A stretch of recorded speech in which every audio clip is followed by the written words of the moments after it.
तो यार ये सामने खड़ी है अपनी ब्रांड न्यू हॉर्नेट 125।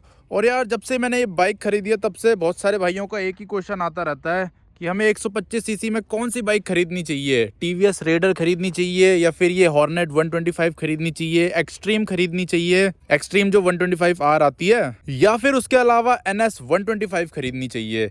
क्योंकि 125 सीसी में यही बाइकें हैं जो सबसे ज्यादा टॉप पे चल रही है। वैसे तो SP 125 वगैरह भी आती है, लेकिन वो थोड़े कम्यूटर टाइप में है, उसमें आपको स्पोर्टी लुक्स नहीं मिलते जैसे आपको इस वाली बाइक में मिल जाते हैं, या फिर एक्सट्रीम में, रेडर में भी मिल जाते हैं थोड़े थोड़े स्पोर्टी लुक्स, और NS 125 में भी तो ऐसे लुक्स नहीं मिलेंगे। तो इसीलिए इस वीडियो में उनकी बात नहीं करेंगे। बाकी जो SP 125 है ना और ये वाली बाइक, इनमें सेम ही इंजन है, एकदम डिट्टो सेम टू सेम, कोई भी फर्क नहीं है इंजन में, बस इसे थोड़ा सा अलग ट्यून किया गया है। और यही सेम इंजन ना CB शाइन में भी आता है। ये वैसे काफी ज्यादा पुराना इंजन है, लगभग ये लगा लो 10 साल से भी ज्यादा पुराना इंजन है। काफी टाइम से होंडा यही इंजन यूज कर रहा है। बाकी अगर प्राइस की बात करें ना तो इन तीनों ही बाइक्स, मतलब ये चारों ही बाइकों के प्राइस लगभग सेम से ही है, बस 1000-2000 ऐसे फर्क है, ज्यादा डिफरेंस नहीं है प्राइस का। लेकिन हाँ, जो ये चारों की चारों बाइक्स है ना, इनका कैरेक्टर अलग है, चलाने में चारों की चारों अलग फील होती है। आपको ऐसा नहीं लगेगा कि चारों की चारों बाइक सेम चलती है, चलाने में बहुत ज़्यादा डिफरेंस है। तो सबसे पहले अगर हम हॉर्नेट की बात करें, इसमें जो आपको राइडिंग पोस्चर मिलता है ना वो थोड़ा एग्रेसिव मिलता है।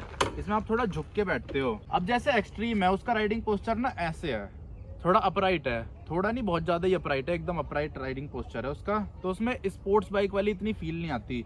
वहीं जो हॉर्नेट 125 है, इसका राइडिंग पोस्चर थोड़ा सा एग्रेसिव है, थोड़ा आप झुक के बैठते हो। रेडर का भी थोड़ा एग्रेसिव है और NS 125 का भी एग्रेसिव है। तो इसीलिए अगर आपको इस टाइप का राइडिंग पोस्चर चाहिए तो आप इन तीनों में से कोई सी बाइक ले सकते हो।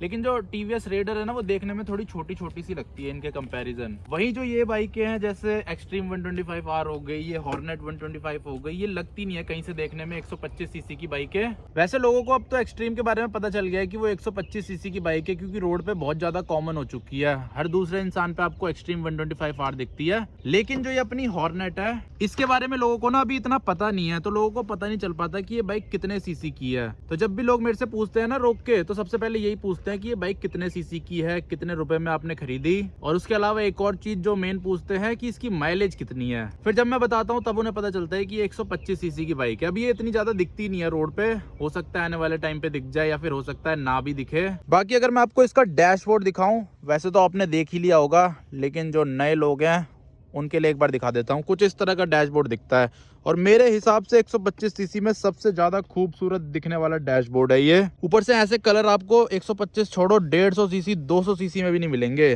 और इसकी चाबी भी यहाँ लगती है जैसे स्पोर्ट्स बाइकों में लगती है, और जैसे ही आप ऑन करते हो ना तो होंडा का लोगो आ जाता है। इसमें आपको TFT डिस्प्ले मिलती है, जो कि सेगमेंट में सबसे तगड़ी है। और जो इसकी डिस्प्ले है, इसमें भी आपको भर भर के फीचर्स मिलते हैं। म्यूजिक प्लेयर भी मिल जाता है, वेदर चेक कर सकते हो आप, उसके अलावा नेविगेशन भी बहुत तगड़ा दिखाता है ये। एकदम रोड का नाम भी ना यहाँ लिखा हुआ आता है कि कौन से रोड पे मुड़ना है, गोल चक्कर वगैरह एकदम अच्छे से बताता है। मतलब अगर आपके पास ये वाली डिस्प्ले है ना तो आपको मोबाइल होल्डर लगाने की जरूरत नहीं है इसमें, इसलिए मैंने लगा भी नहीं रखा है मोबाइल होल्डर। मेरे को कहीं भी जाना होता है तो मैं इसकी डिस्प्ले की मदद से चला जाता हूँ। वैसे टर्न बाय टर्न नेविगेशन तो एक्सट्रीम में भी आता है और भी बाइकों में आता है, लेकिन जो इसका नेविगेशन सिस्टम है ना वो बहुत ज़्यादा तगड़ा है। इसके ऊपर मैंने डेडिकेटेड वीडियो बना रखी है, तो आप वो जाके चेक कर सकते हो, उससे आपको ज़्यादा अच्छे से पता चल पाएगा। और अभी के टाइम पे ये बाइक मैंने चला दी है 3818 किलोमीटर। उसके अलावा माइलेज की बात करें तो ये सिटी में आराम से 55 से 60 के बीच में माइलेज दे देती है, और हाईवे पे चलाओगे तो 70 के आसपास दे देगी। 12 लीटर की टंकी मिलती है इसमें आपको, और करेक्ट 12 लीटर की ही है। मैंने एक बार फुल करवा के देख रखा है। और एक और चीज़ जो मेरे को इस बाइक में बहुत ज़्यादा मस्त लगते हैं, वैसे तो बहुत सारी चीज़ें हैं ऐसे बताने के लिए, वो है इसके अलॉय व्हील्स। इसमें आपको सिंगल चैनल ABS मिलता है। जो एक्सट्रीम है नई वाली, जो उसका टॉप वेरिएंट है, उसमें आपको dual disc brake, dual channel ABS के साथ मिलती है। और इसमें आपको सेगमेंट में सबसे तगड़े सस्पेंशन मिलते हैं USD फोक्स गोल्डन कलर के, जो कि देखने में भी काफ़ी ज़्यादा प्रीमियम फील होते हैं। इसकी वजह से बाइक ज़्यादा अच्छी लगती है। अगर यहाँ पे टेलीस्कोपिक होते हैं ना नॉर्मल वाले, तो ये बाइक इतनी अच्छी नहीं लगती, फिर तो इस बाइक को खरीदने का कोई सेंस भी नहीं बनता इतना ज़्यादा। और वहीं पीछे इस बाइक में आपको ड्रम ब्रेक्स मिल जाती है। तो ये बाइक एक्सट्रीम के कंपटीशन में निकाली थी, उस टाइम एक्सट्रीम में पीछे ड्रम ब्रेक्स आती थी, तो इसमें भी ड्रम ब्रेक्स दे रखी है। अभी भी एक्सट्रीम का आप नीचे वाला वेरिएंट लोगे तो आपको ड्रम ब्रेक ही मिलेगी पीछे। और ये है इसका एग्जॉस्ट, इसके एग्जॉस्ट साउंड भी बहुत तगड़ा है। सुना दूं क्या? एक मिनट रुको, सुनाता हूँ आपको। इसमें साइलेंट स्टार्ट मिलता है आपको।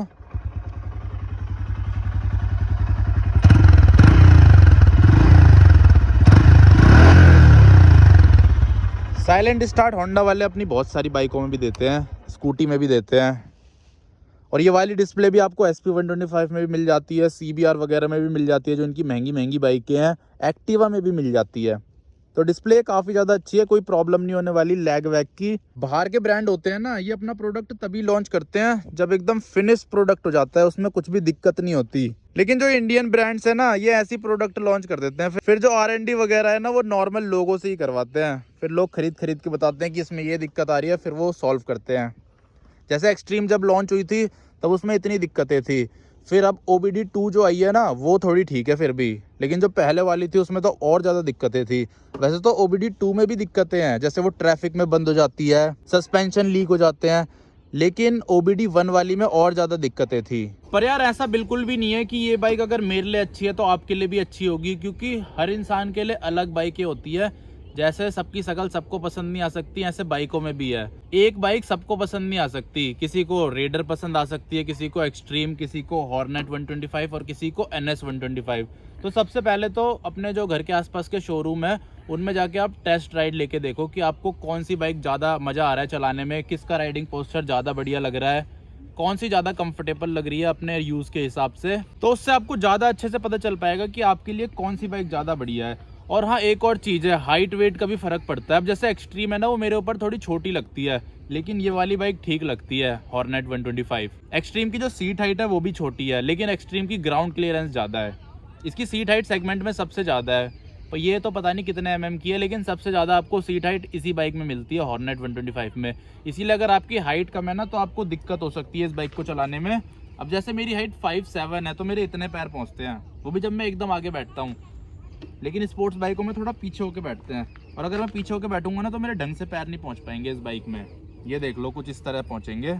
वहीं एक्सट्रीम में मेरे पैर ज़्यादा पहुंच जाते हैं। लेकिन फिर भी मैं आपको अपने हिसाब से बता देता हूं कि किन किन लोगों के लिए कौन सी बाइक ज़्यादा बढ़िया रहेगी। तो अगर आपको एकदम प्रॉपर स्पोर्टी वाला फील चाहिए, ऐसे झुक के बैठने वाला, और जैसे चाबी इसकी यहाँ लगती है, USD फोक्स चाहिए, थोड़े स्टिफ सस्पेंशन चाहिए। स्टिफ सस्पेंशन होने की वजह से ना इस बाइक की हैंडलिंग बहुत अच्छी है और ये हाई स्पीड में स्टेबल रहती है ज़्यादा। तो इसीलिए आपको सेगमेंट में अगर सबसे तगड़ी हैंडलिंग चाहिए, स्टेबिलिटी अच्छी चाहिए, तो आप ये बाइक लो। प्रॉपर स्पोर्टी वाला फील चाहिए, होंडा की रिलायबिलिटी चाहिए, माइलेज अच्छी चाहिए, और वहीं आपको अपनी बाइक में स्पोर्टी लुक चाहिए तगड़े, और जो राइडिंग पोस्चर है वो कंफर्टेबल चाहिए ताकि आप ऑफिस वगैरह जा पाओ। तो उस हिसाब से एक्सट्रीम 125 ज़्यादा बढ़िया है। उसमें आपको तगड़े स्पोर्टी लुक्स मिल जाते हैं, राइडिंग पोस्चर उसका बहुत ज़्यादा कंफर्टेबल है, सेगमेंट में सबसे ज़्यादा कंफर्टेबल। एकदम आप अपराइट होकर बैठते हो, जैसे स्प्लेंडर में नहीं बैठते सीधा, और ऊपर से माइलेज वगैरह भी बढ़िया है और सर्विस कॉस्ट भी कम है। लेकिन हीरो की आफ्टर सेल सर्विस हमारे एरिया में तो बिल्कुल अच्छी नहीं है, तो वो देख लेना अपने एरिया में, अगर अच्छी है तो ले लेना, वरना फिर देख लेना अपने हिसाब से।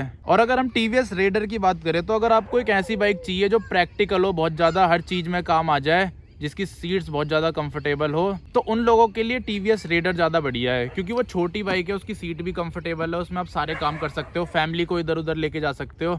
अब जैसे ये बाइक है, इनकी पीछे की सीट ना बहुत ज़्यादा अनकंफर्टेबल होती है, छोटी सी इतनी सी सीट मिलती है, इतनी सी। एक्सट्रीम हो गई और ये हो गई, दोनों में ही, तो इसीलिए इतनी ज़्यादा कंफर्टेबल नहीं होती, बहुत दिक्कत होती है इसमें फैमिली को इधर उधर ले जाने में, मम्मी को, बहन को, पापा को। लेकिन ये काम आप TVS रेडर में बहुत आराम से कर सकते हो। उसके बाद आती है NS 125, तो वो भी बाइक बहुत ज़्यादा अच्छी है, बस ये कि उसकी मेंटेनेंस इतनी ज़्यादा सस्ती नहीं है अगर आप कंपेयर करो और 125 सीसी से।